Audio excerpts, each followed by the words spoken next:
Handang-handa na ang NCRPO para sa ika-4 na State of the Nation address ni Pangulong Ferdinand Marcos Jr. sa July 28.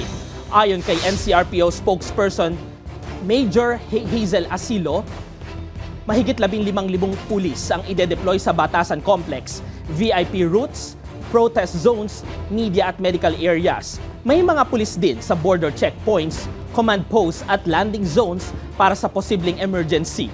Mahigit 5,000 crowd control units din at 600 na standby force ang nakaposisyon para siguraduhin ang kaayusan sa zona.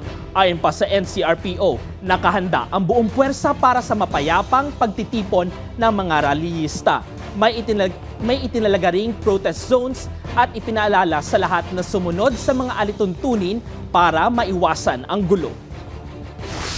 May mga designated protest zones po na itinalaga at mahigpit ang paalala sa parehong grupo, yun po mga pro at anti-administrasyon na sumunod sa itinakdang panuntunan upang maiwasan ang anumang kaguluhan.